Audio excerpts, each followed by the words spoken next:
사랑하는 여러분, 전능하신 하나님께서 여러분의 무릎을 기억하셔서 여러분의 모든 기도에 응답하시고 다른 사람들이 어렵고 불가능하다고 여기는 일을 여러분을 위해 행하실 것을 믿습니다.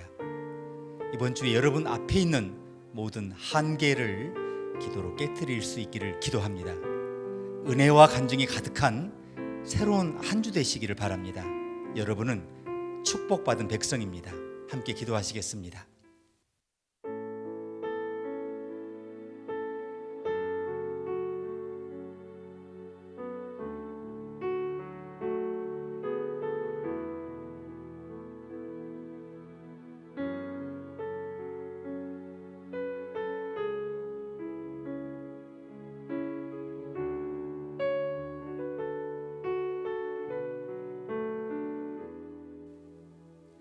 창조주 하나님, 주님께서 우리에게 베푸시는 선하심과 축복이 우리 삶의 풍성이 넘치게 하시니 감사합니다.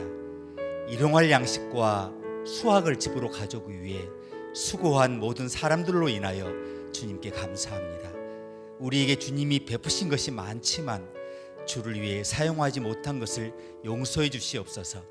수확이 좋지 않고 수확이 시들고 물이 오염되고 굶주리는 아이들을 위해서 구제를 베풀고 특별한 관대함을 베푸는 자들을 도우셔서 주님의 정원 전체가 참여하는 주님을 찬양하는 노래를 부르게 하시옵소서.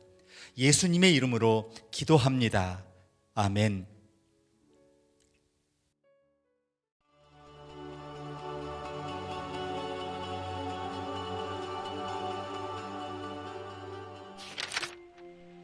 또한 제자들에게 이르시되 어떤 부자에게 청지기가 있는데 그가 주인의 소유를 낭비한다는 말이 그 주인에게 들린지라. 주인이 그를 불러 이르되 내가 네게 대하여 들은 이 말이 어찌 됨이냐. 네가 보던 일을 셈하라. 청지기 직무를 계속하지 못하리라 하니 청지기가 속으로 이르되 주인이 내 직분을 빼앗으니 내가 무엇을 할까. 땅을 파자니 힘이 없고 빌어먹자니 부끄럽구나. 내가 할 일을 알았도다. 이렇게 하면 직분을 빼앗긴 후에 사람들이 나를 자기 집으로 영접하리라 하고 주인에게 빚진 자를 일일이 불러다가 먼저 온 자에게 이르되 네가 내 주인에게 얼마나 빚졌느냐 말하되 기름 100마리니이다. 이르되 여기 네 증서를 가지고 빨리 앉아 50이라 쓰라 하고 또 다른 이에게 이르되 너는 얼마나 빚졌느냐 이르되 밀 100석이니이다. 이르되 여기 네 증서를 가지고 80이라 쓰라 하였는지라. 주인이 이 옳지 않은 청지기가 일을 지혜 있게 하였으므로 칭찬하였으니 이 세대의 아들들이 자기 시대에 있어서는 빛의 아들들보다 더 지혜로움이니라. 내가 너희에게 말하노니 불의의 제물로 친구를 사귀라. 그리하면 그 제물이 없어질 때에 그들이 너희를 영주할 처소로 영접하리라. 지극히 작은 것에 충성된 자는 큰 것에도 충성되고 지극히 작은 것에 불의한 자는 큰 것에도 불의하니라. 너희가 만일 불의한 재물에도 충성하지 아니하면 누가 참된 것으로 너희에게 맡기겠느냐. 너희가 만일 남의 것에 충성하지 아니하면 누가 너희의 것을 너희에게 주겠느냐. 집 하인이 두 주인을 섬길 수 없나니 혹 이를 미워하고 저를 사랑하거나 혹 이를 중히 여기고 저를 경히 여길 것임이니라. 너희는 하나님과 재물을 겸하여 섬길 수 없느니라.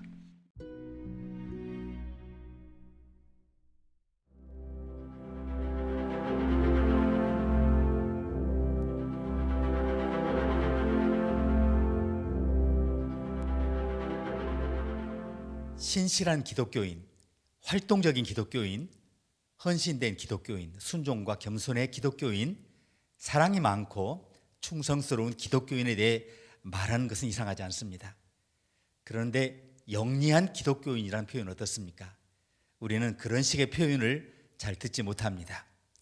이것이 오늘 가르침이 우리를 놀라게 하는 이유입니다.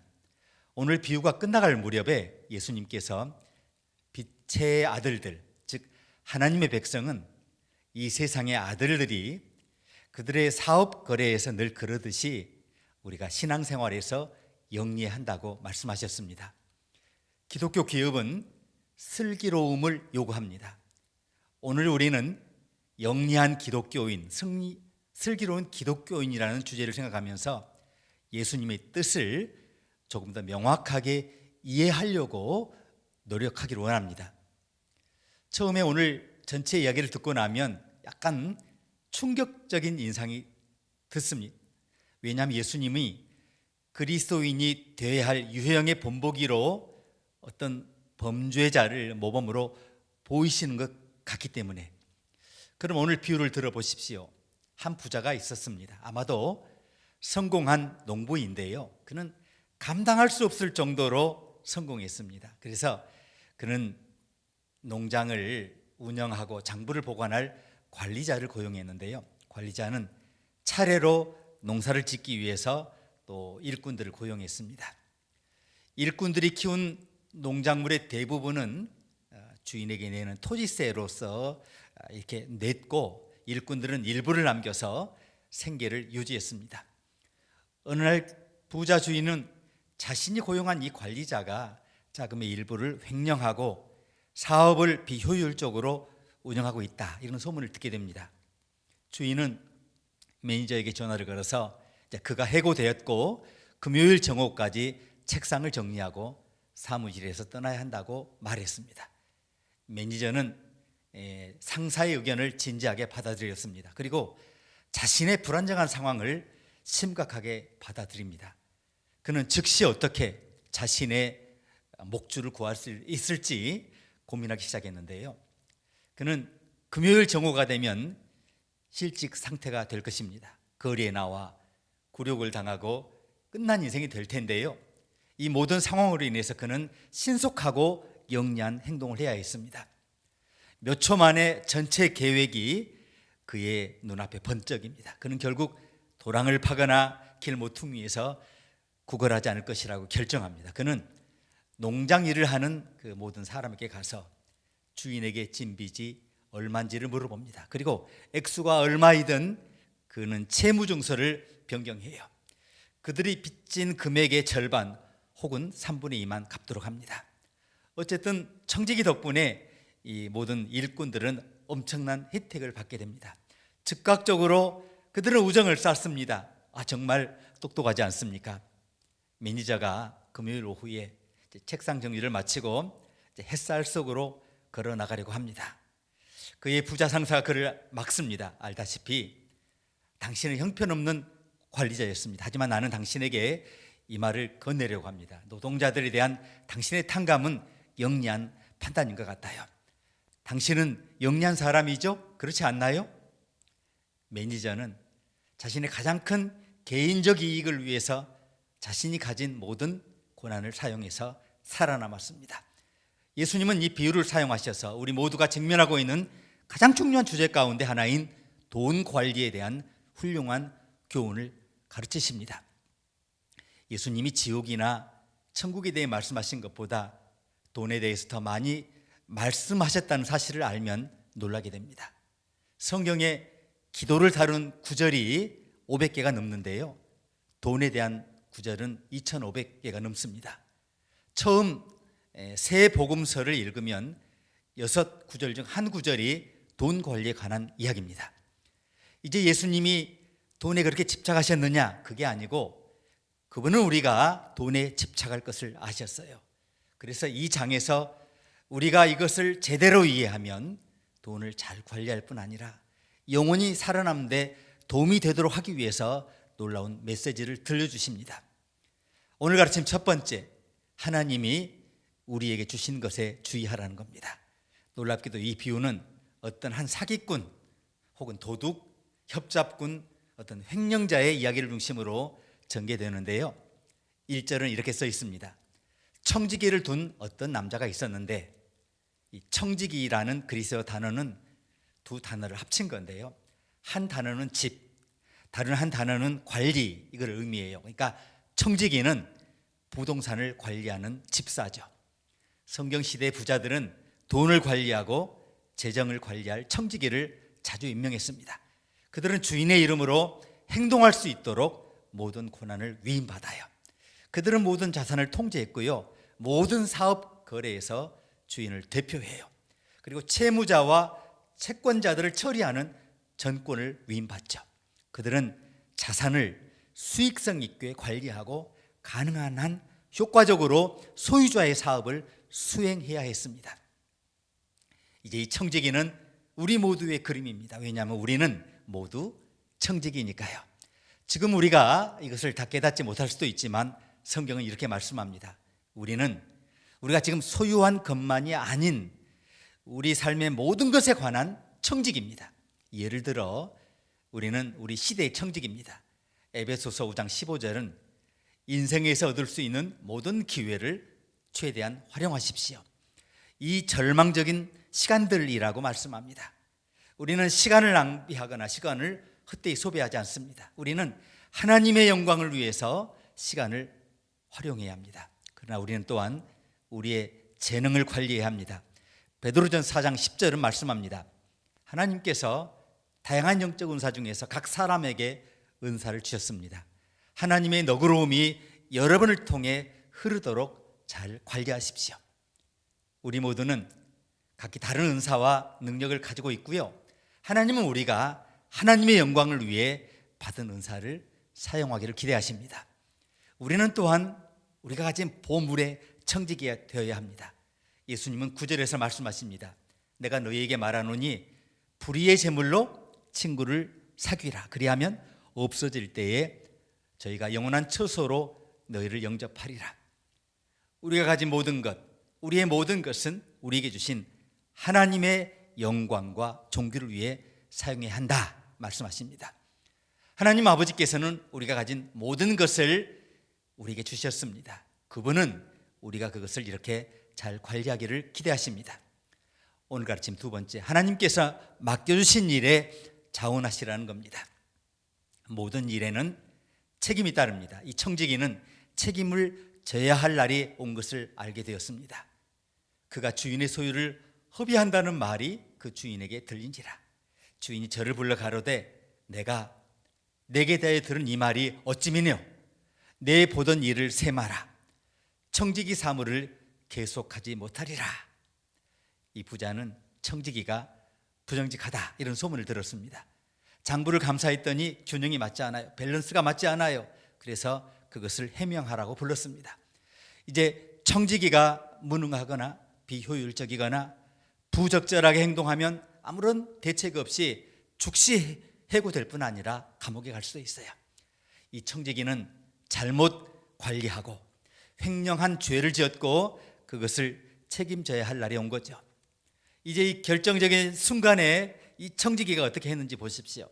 청지기가 속으로 이르되 주인이 내 직분을 빼앗으니 내가 무엇을 할꼬? 땅을 파자니 힘이 없고 빌어먹자니 부끄럽구나.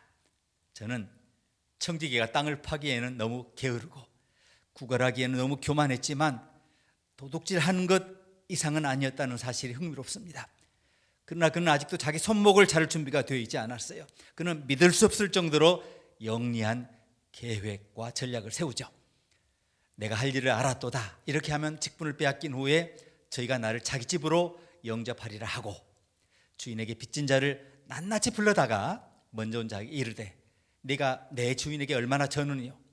말하되 기름 100마리니이다. 가로되 여기 내 증서를 가지고 빨리 앉아 50이라 쓰라 하고 또 다른 이에게 이르되 너는 얼마나 졌느뇨? 가로되 밀 100석이니이다 하니 이르되 여기 내 증서를 가지고 80이라 쓰라 하였는지라. 이제 그가 한 일의 목록이 여기 있죠. 그는 주인에게 빚진 모든 채무다들을 불러서 그들의 청구서를 다 줄여줘요. 그렇게 했을 때 몇 가지 일이 일어나요. 우선 그가 진짜로 의지할 수 있는 친구를 만들어요. 이제 그 사람들은 이 관리자의 큰 빚을 진 거죠. 청지기는 또 다른 일도 했어요. 대출에 대해서 이자를 부과하는 것은 원래 유대법에 위반된 것이었습니다. 유대법에는 원리금과 이자에 관한 조항이 없어요. 그래서 사업가들은 대출 원리금에 몰래 이자를 포함시켰어요. 그러나 청지기는 이전에 그의 적이던 사람들을 도와요. 그리고 그의 부하들에게 정직하게 일하라고 지시하고 주인에게 발각되었을 때 그 일의 책임을 면하도록 다 조치를 해놨어요. 이제 저와 여러분은 청지기가 어떤 일을 했는지 보았습니다. 그래서 주인이 말한 것을 정확히 이해할 수 있습니다. 주인이 이 옳지 않은 청지기가 이를 지혜 있게 하였으므로 칭찬하였으니 이 세대 아들들이 자기 시대에 있어서는 빛의 아들들보다 더 지혜로움이니라.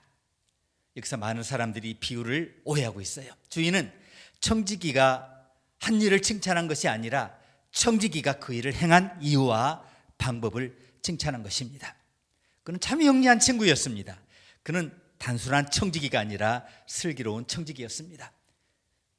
우리는 그가 미래를 계획했다는 걸 알 수 있습니다. 그는 그의 일이 끝날 때를 대비하고 있었습니다. 그는 더 이상 급여를 받지 못하고 자신을 도와줄 누군가에게 의지해야 할 텐데요, 그는 내일을 준비하기 위해서 오늘 해야 할 일을 한 겁니다. 그래서 예수님은 세상 사람이 하나님의 사람보다 몇 배나 더 지혜롭다 이렇게 말씀하셨습니다. 예수님은 적어도 세상이 물질적 부를 사용해서 지상의 미래를 준비하는 것을 주목하셨습니다. 그런 다음 그는 이런 질문을 던지십니다. 하나님의 백성은 왜 자신의 물질적 부를 사용해서 영원한 미래를 준비하지 않는가?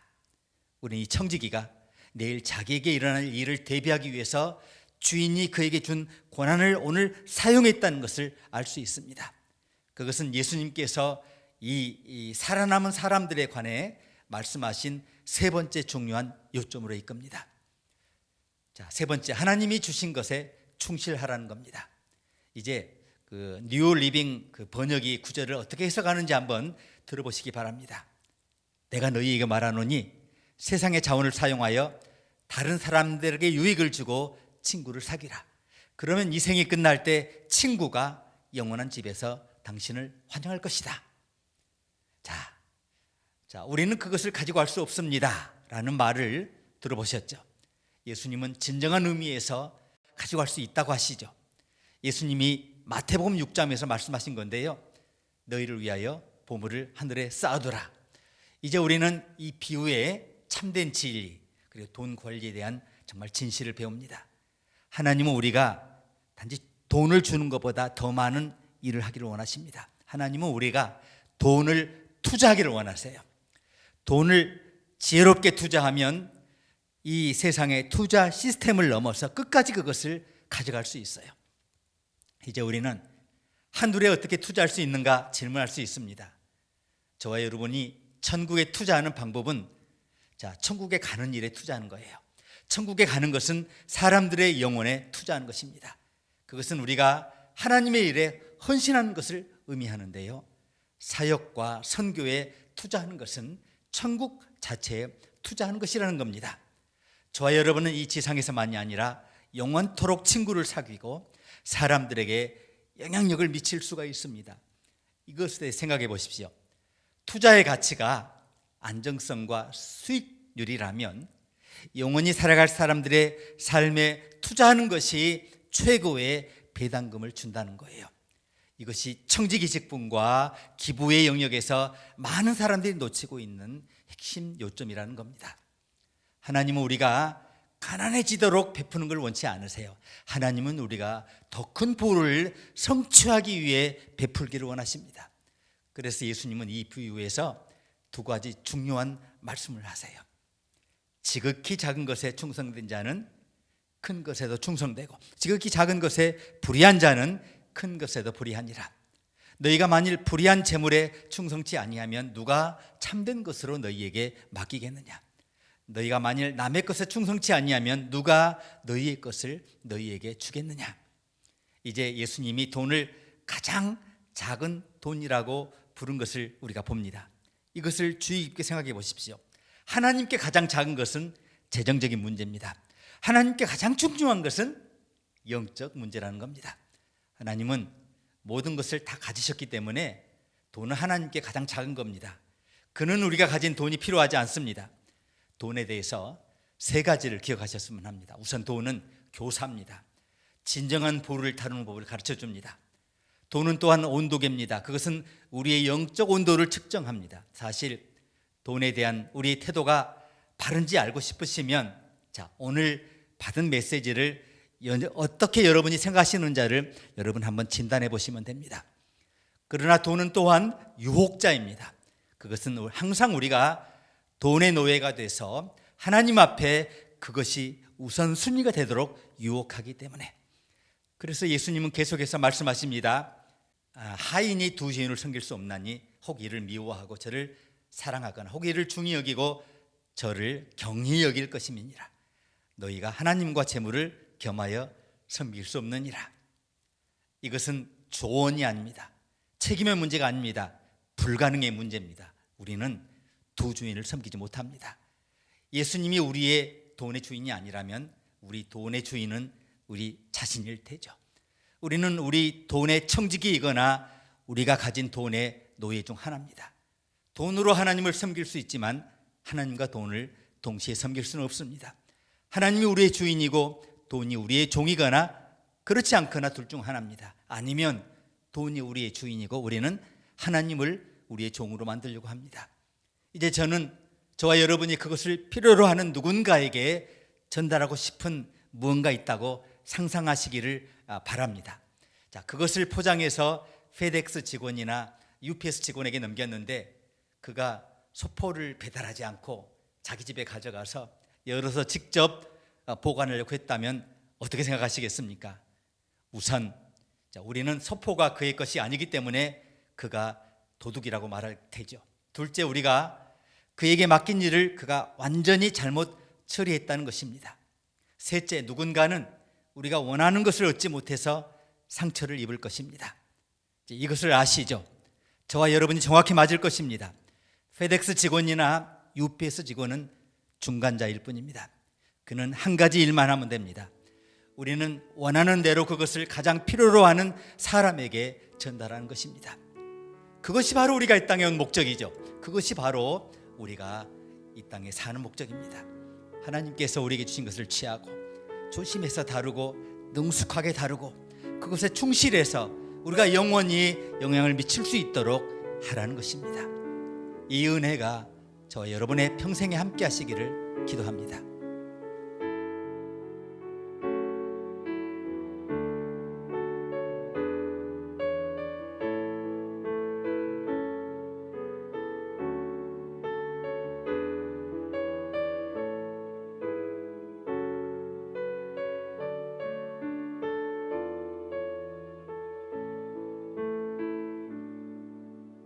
하나님 아버지, 그리스도를 믿음으로 말미암아 은혜로 구원을 받은 우리를 향하신 아버지의 모든 선하심과 은혜와 오래 참으심에 대해서 찬양과 감사를 올립니다. 저희가 우리 안전을 위해 다른 공급처를 찾지 않도록 보호하시며 지켜주시옵소서. 오직 한 마음으로 믿음의 창시자요 온전케 하신 이이신 주님만 바라보게 하시옵소서. 예수님의 이름으로 기도합니다. 아멘.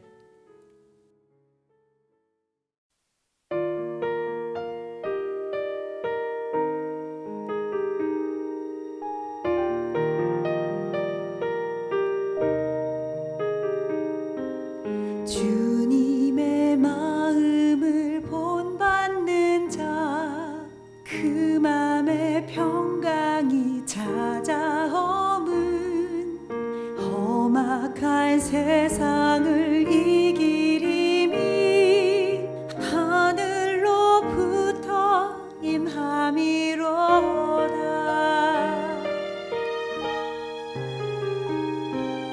주 모습 내 눈에 안 보이며 그 음성 내 귀에 안 들려도 내 영혼 날마다 주를 만나 신령한 말씀 늘 배우도다.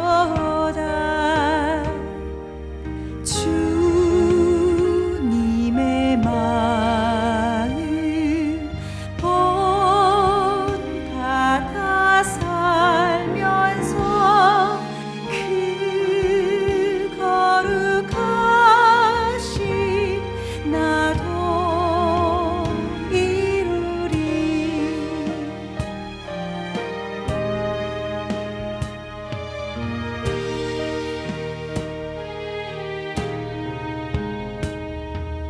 가는 길 거칠고 험하여도 내 맘에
넘치는 선의 하나님, 주님이 이 세상에서 주님을 섬기도록 하기 위해 우리를 축복하신 것을 감사합니다. 주변 사람들의 고통과 그들의 삶의 투쟁에 대해 우리가 깨어있게 하시옵소서. 궁핍한 사람들에 대한 연민과 이해로 우리 마음을 채우시고, 너무 자주 주님의 사람들을 대체하는 우리의 판단과 이기심을 없애주시옵소서. 우리가 주님을 따르고 돈이나 소유물을 좇지 않도록 도와주시옵소서. 우리가 가진 부를 사용해서 주님의 자녀들을 사랑하고 주님의 피조물을 돌봄으로 주님을 섬기도록 우리를 인도하여 주시옵소서. 예수님의 이름으로 기도합니다. 아멘. 이제 주 예수 그리스도의 은혜와 하나님의 사랑과 성령의 교통하심이 모인 주의 백성 모두에게 이제부터 영원토록 함께 하시기를 축원합니다. 아멘.